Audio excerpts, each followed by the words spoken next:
you. Well, it's so great to be with you. Most of you are maybe not aware, but I had the great opportunity to go to Unity Village this last week for the Unity South Central Regional Minister and Licensed Teacher Conference, and it was just a magnificent experience. So I bring you greetings from Unity Village and from all of our fellow ministers and licensed teachers in the region, and many from around the world, and also from our Unity World headquarters. And it was a great experience going back to Unity Village. There's something about that place that to me is very special. And I find that that's not true for just me, but people who go there usually have some kind of very unique experience and a very uplifting spiritual experience. How many of you actually have been to Unity Village? We do have a few who've been there. Wouldn't you agree that there's something about going there that just really opens your heart and puts you in a different space and really gives you a different understanding and a way of seeing things in life? Sometimes they're very profound, and sometimes they're just very subtle. And so part of my being there for me this week was also just really listening to and paying attention to what I experienced and received by going back there. I went through my ministerial training there at Unity Village, and it was a great time in my life to really learn and grow and to also let go of a lot of things. And there was a lot of powerful letting go during that time in the process of training to be a Unity minister. I think in many ways is as much a process of letting go as it is a process of learning. Oftentimes that's true in life in general, isn't it? It's just, there's just an essence of our spirituality and our spiritual growth. It really is about letting go. It's about letting go of a lot of our ways of looking at things and thinking about things and seeing things. Pardon me one second while I pull my notes out from the myriad of books that I brought with me this morning. Here they are. Hey. Our podium, I think, is still probably over at the Elks Lodge. But we will retrieve that. I was thinking about what I wanted to share with you this week, and I came across this cute story. Estelle was making her first parachute jump, and the instructor said, first you pull a cord, and if it doesn't work, you pull the little cord. And there will be a red pickup truck waiting for you when you land. And so Estelle jumped, and she pulled the big cord, but nothing happened. So she pulled the little cord, and still nothing happened. That's just great, she muttered. Now I suppose the red truck won't be there either.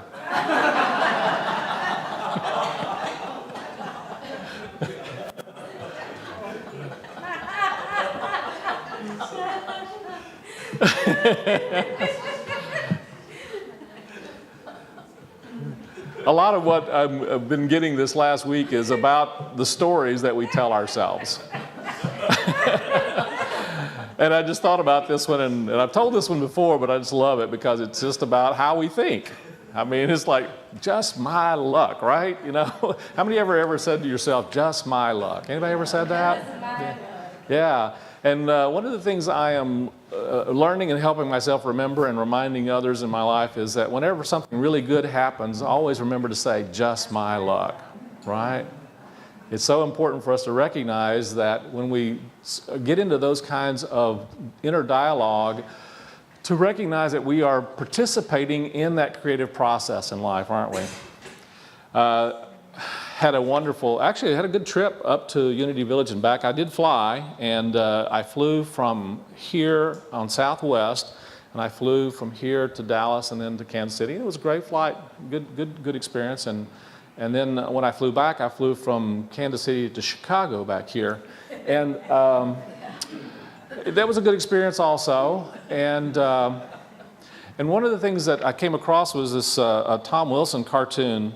And it reminded me of this journey that I was making and the journey that we all are making in life. He says, in this journey through a life full of emotional baggage, it sure would be nice to only have a carry-on. Well, I didn't have a carry-on, but I actually had two carry-ons. I was one of those that, had had just enough to, and I wound up bringing more back than I took up there, and I didn't know if everything was going to go in my bags, but they did. But I just think about this idea of all the amazing baggage that we carry around in life. Anybody know what I'm talking about? Yeah. We carry around a lot of different kinds of baggage, and a lot of it comes back in different ways, and we find that it often doesn't necessarily fit in the overhead of life. And it's a good idea sometimes to check it. Wouldn't you agree? Yeah. And then Rodney, there's a Rodney and Kathy's joke list I came across. Blessed are they who can laugh at themselves, for they shall never cease to be amused.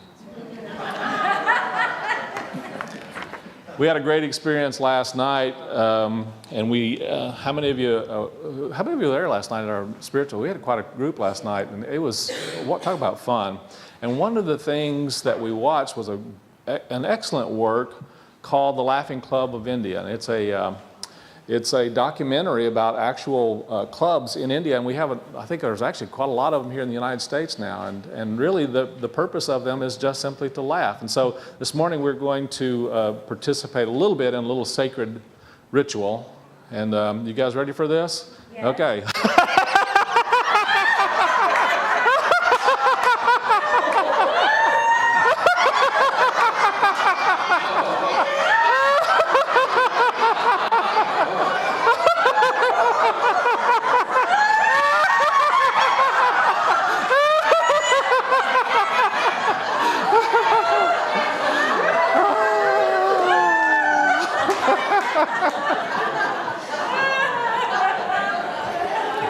Now, how many of you feel better? It's pretty amazing, isn't it? And one of the points of this is that we don't necessarily need something to laugh about. It's important to laugh, probably especially when we can't find something to laugh about. Wouldn't you agree? Yeah. Sometimes we feel uncomfortable with that, but I'm going to suggest to you, if you get over that little hump of that discomfort and just go ahead and let yourself unload with that laughter, before long you find yourself really laughing about yourself and laughing about life. So this week I had some really wonderful inspirational experiences. I want to share a few of them with you, and also some of the insights and things that came to me, and I'm still in the process of trying to really listen to all of the messages that I was receiving this week, because it just seems like almost everywhere I turn, not only in our program, but also just in my experiences, that I kept getting little messages. And so I'm still listening for and recognizing that there was a message that was being given to me, and I haven't completely heard all the messages, but I'm still listening for them. Does that make sense? So one of the wonderful opportunities I had was I got to hear two fantastic musicians, and it's part of my desire and intention to have them come and play for us at some point. But one of them was Karen Taylor Good. Anybody familiar with Karen Taylor Good? Magnificent songwriter. She's written some great songs for some wonderful, for Naomi Judd and for a number of, I've lost track of all the different artists that she's written songs for, but she's written some of the wonderful songs, but she's a wonderful spiritual person. And then she has teamed up with another wonderful spiritual teacher and musician, Sto Daly Shockey. And I was especially really inspired by Snow and her story that she shared with us. And she shared with us that she just about almost a year and a half ago, I think she said, she was in last stages of cancer, and they were absolutely expecting her to pass on. And she got an insight and awareness as she was going through that experience, and she heard a message. And this message really is one that really stuck with me through my week, and it's one I think will probably stick with me for the rest of my life. One of the things she heard was that fear will not keep you from dying. It will only keep you from living. Fear will not keep you from dying. It will only keep you from living. And that really just was a zinger for me, just right in my heart. And I don't know how it resonates with you, but there's something about that I think that is very universal for all of us. Anybody ever had any fears? Yeah. And anybody ever think that somehow being afraid was going to keep you safe? We have this kind of strange idea in our head that if we put up all kinds of walls and defenses, if we create all kinds of anxieties and barriers, that somehow that's going to keep us safe. And that's just the ego mind speaking, isn't it? Anybody ever found that by being fearful that they were safer in some way? It's kind of a strange way that our mind works, isn't it? And so part of my lesson for all this was just to really begin to pay attention and notice what are the stories that I have been telling myself in life that have been keeping me in a pattern of avoidance, of limitation, or of fear. You know, I think in many ways we do live a lot of our lives in story, don't we? A lot of our life, and we tend to have a lot of investment in our story. When I talk about our story, it's really the kind of narrative that goes on in our head and the ways that we look at things and the way we see things. Kind of like the lady in the story about the parachute. Well, just my luck. We tend to have a lot of investment, it seems, in having a particular outlook and a particular story, not only about ourselves, but about life, about others. We have stories about the men in our lives. We have stories about the women in our lives. We have stories about our government. I talked a little bit about this last week, didn't I? We have these stories and these images of what we think that it is and what it's supposed to be, and then we get really caught up in the drama of it. So we talked about that last week, about how we can really let ourselves get caught up in the drama of all of these stories that are going on, and we wind up oftentimes limiting ourselves by the stories that we are telling ourselves, don't we? And so part of my lesson this last week was to really pay attention and notice the stories that were going on in me, and not only the stories that were going on in me, but the stories that were going on as I was going through my stories. In other words, as I was just simply going through my experiences, going through my living. And one of the things that really was kind of interesting for me was I was walking, we had taken a break in one of the sessions that I was in, and I was walking back to my room in the hotel room, and I looked down and I noticed that my shoe was untied. And I thought, well, I had my hands full, and I thought, well, I'm going to go back to the room. I'm almost at my room, and I'll just go ahead and wait and go in my room, and I'll tie my shoe back up. And the little voice inside of me said, no, I think you better go ahead and stop and tie your shoe. So I stopped and I put down all the things that I was carrying, and I really was not that far from my room, but I put down all the things that I was carrying and I tied my shoe.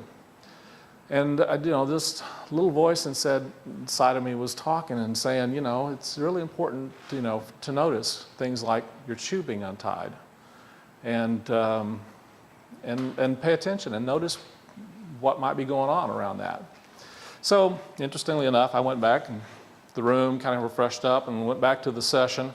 And as I'm walking in, Tim Wright, how many of you are familiar with Tim Wright up in the up the church? And yeah, Tim's a great guy. So Tim Wright was there, and I was there with he and his new wife, Cindy. They just got married last weekend. It was celebrating that with them. And as I'm walking in, he looked down and he pointed, he says, "Don't trip over your own shoelace." And my other shoe was untied.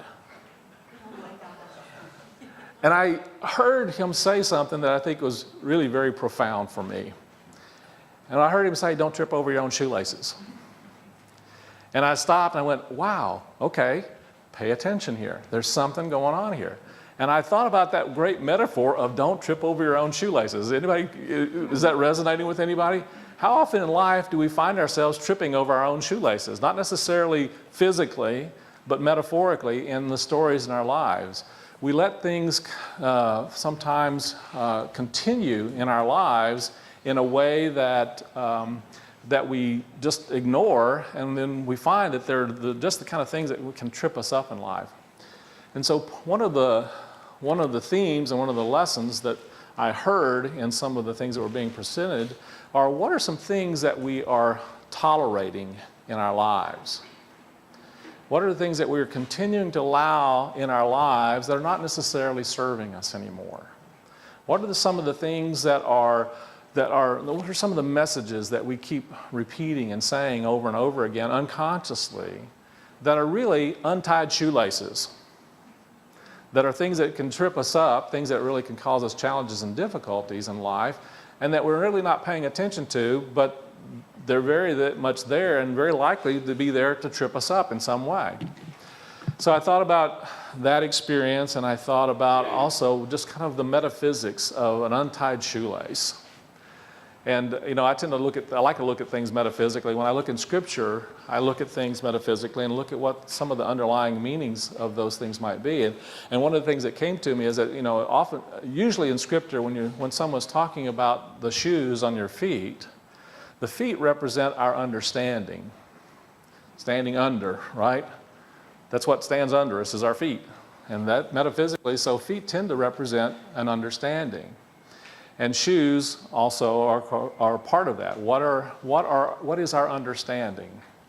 And if our shoes are untied, we use our shoelaces to keep our shoes on. And so it's what is coming undone in our understanding, perhaps, or what is something that may trip us up in our understanding? So I asked myself the question, well, what is it that may be tripping me up in my understanding? Now, I would suggest to you that I haven't got a full answer on that yet. I'm still listening to what that question is trying to present to me.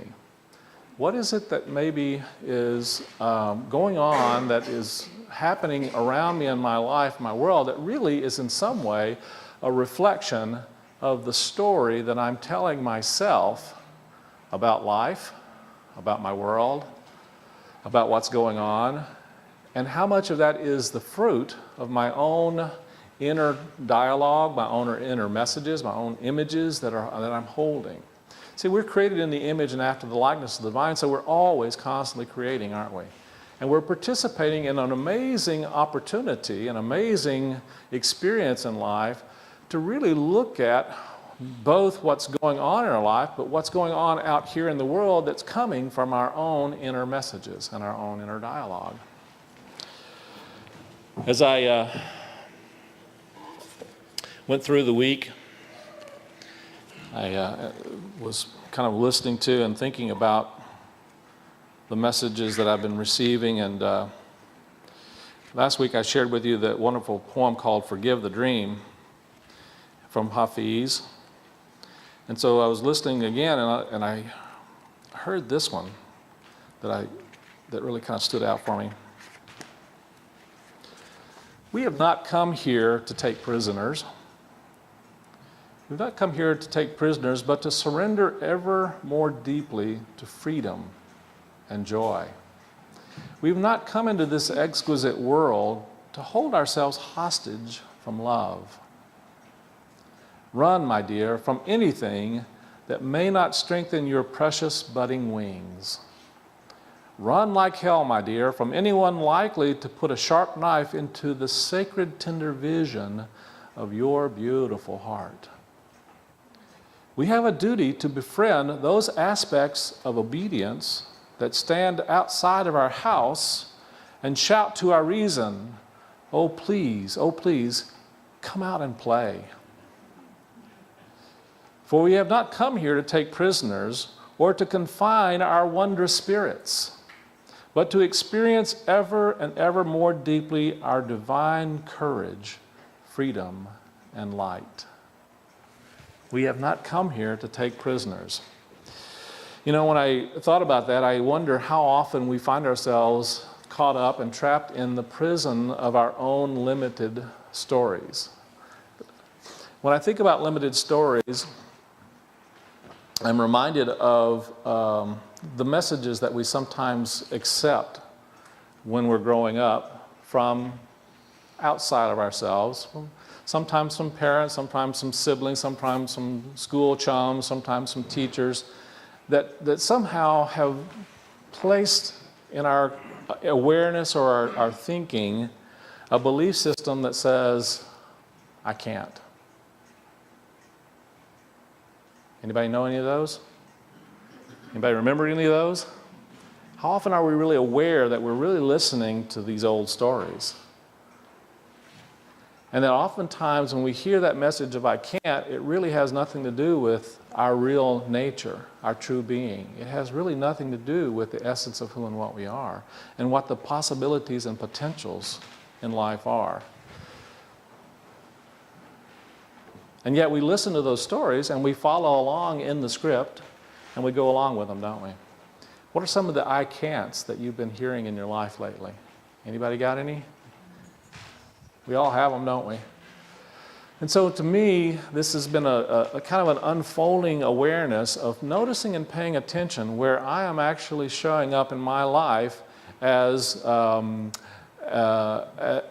expressing the untied shoestring and finding myself tripping up over things that I have been accepted as the reality and the truth of who I am.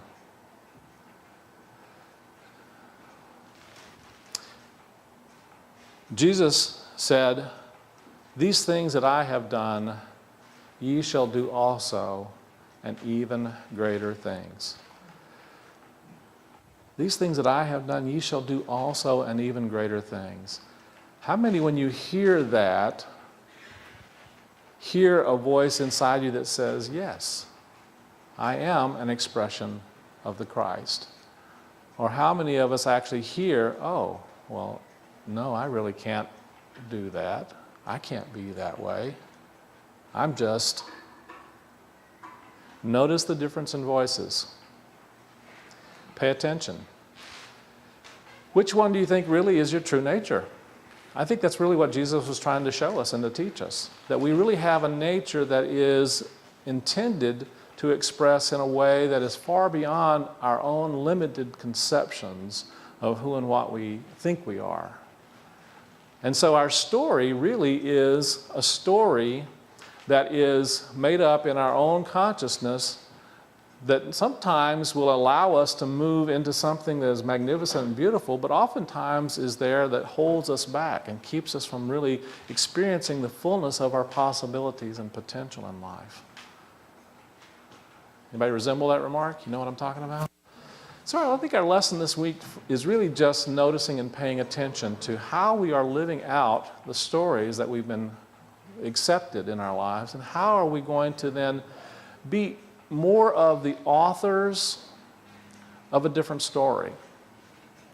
One of the things that's, I think, valuable for us to understand is that not only is our story something that is coming from our own inner mechanisms, I guess you might say, but it's important for us to recognize that there really is more than our story, and that we are all a part of a larger story. We are created in the image and after the likeness of that which is creative continually. And we are participating in that energy and that consciousness of a greater possibility in life. And I'm convinced that every one of us is called to step into a larger story, to come into a different awareness of what's possible for us as individuals, but also collectively, to come into an understanding that we together can create something even greater than our own limited, small little story. And that's one of the benefits and one of the purposes why we come together.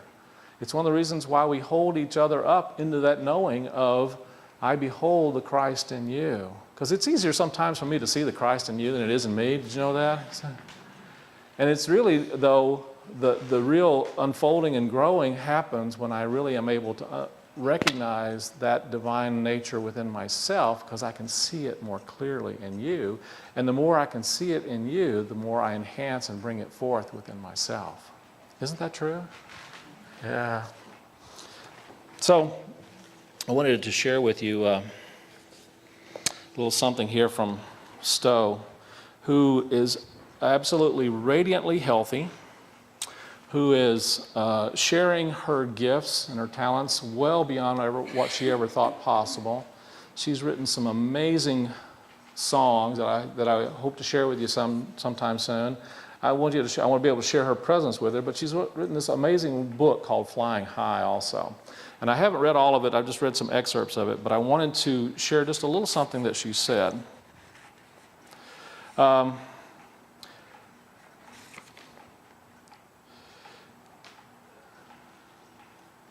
what would you do if you knew you could not fail? What would you do if you knew you could not fail? Puts life in a different perspective. Most people make excuses. They use their gender, lack of money, health, or their education level or as reasons why they can't live the life of their dreams. And I tell you, there are a lot of people out there using age as an excuse. Been there, done that. I remember hearing about Harlan Sanders, the founder of Kentucky Fried Chicken, or KFC. He had already been in the restaurant business for a while, but he was in his early 60s when he achieved his greatest success. How about that? Age certainly wasn't a factor for him. But the one experience I had that made me swear off excuses for good happened back when I took a visit to Goodwill Industries in St. Petersburg, Florida. I met a woman there named Bonnie, and I've never felt sorry for myself since. The first time I saw her on a stool, I was immediately struck by the fact that she had no arms whatsoever, not even a nub. And guess what kind of job she did? I shook my head, unable to imagine what this woman was able to do. She was a telephone switchboard operator. And she says, my eyes widened. An operator? Yes, and she did it with no hands or arms. She worked that switchboard with her toes. I'll tell you, I just watched in awe at what this lady was doing. There she was, writing and taking messages with her feet. And even more amazing was that she taught herself how to do this herself. Soon it was lunchtime, and I wondered, how's she going to eat? And no sooner had I thought this than someone pushed a lunch tray in front of her, and she brought her feet up to the table, took her knife and fork, and began feeding herself. Her muscles and her legs were so limber, she could actually do that. And afterwards, she lit up a cigarette, struck the match, struck the match all by herself with her toes. And I said, Bonnie, is there anything that you can't do? And she shook her head. Up until last week, I thought I couldn't hang up my clothes to dry at home, but my husband, who's in a wheelchair, solved that problem. She told me how she rigged up a pulley outside. They put a sheet on the ground and put their clothes on the sheet and then let the clothes line down to the ground. And next, Bonnie pinned the clothes on the line and finally pulled the line up so that they could dry, all with her feet. Now that lady was not handicapped. Wow. So I guess I wanted to share that because I know that we all have a tendency to think that there's some truth to these stories, don't we? Of what we can and can't do. And I'm going to suggest to you that we are really so much more, so much greater than any of the limited stories that we have to tell about ourselves. And so I wanted you to think about, what are those stories that I'm telling myself that say, I can't? That'll keep us busy for a week or two, won't it? All right, let's move in our meditation time.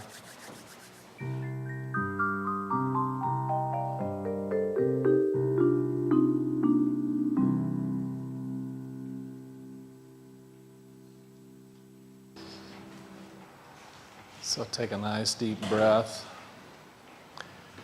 Breathe into the heart space. As you breathe into that heart space, allow a sense of relaxation and peace to flow gently over you. And as you breathe in and out, I invite you to listen and notice. And notice if there are any stories that you have been telling yourself.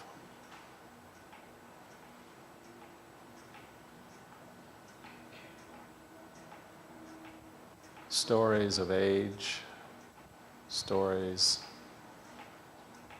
of limitation, stories of fear.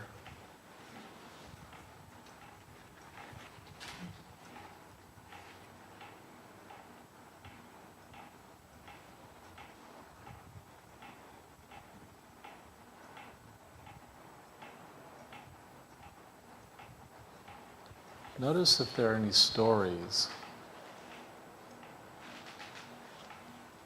that are really not serving you,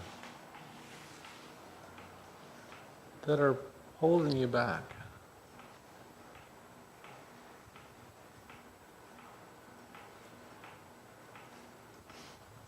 The ones that say, I can't.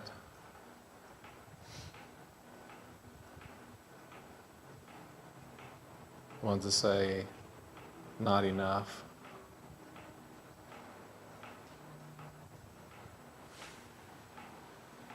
And then just listen and ask yourself the question, is this really true?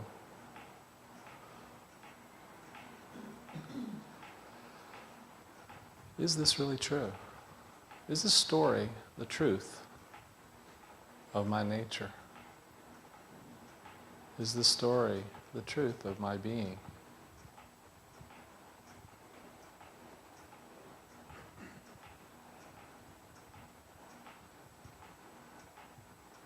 Is it always true? And is it always true for everyone?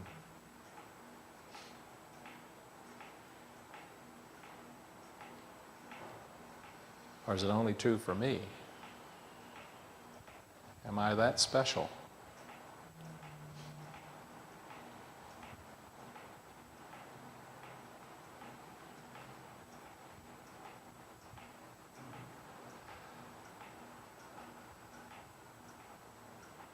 And am I willing to hear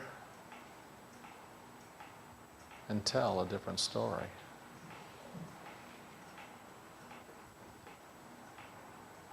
Am I willing to hear and tell a story of the possibilities? And what if? What if that's the truer story? What if there's something more and greater within me than I thought possible? And am I willing to know that? To discover that, to live into that possibility.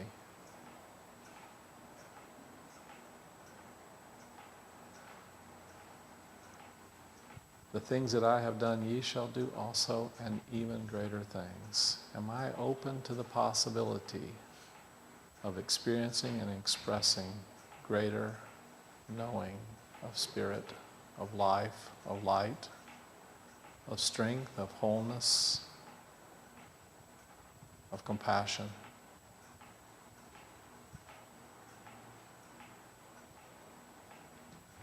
Take a nice deep breath. Let your awareness come back into this room and time and place, and let that question continue to hold in your heart and mind, and let a new story unfold. And so it is. Take another nice deep breath, and when you're ready, gently open your eyes.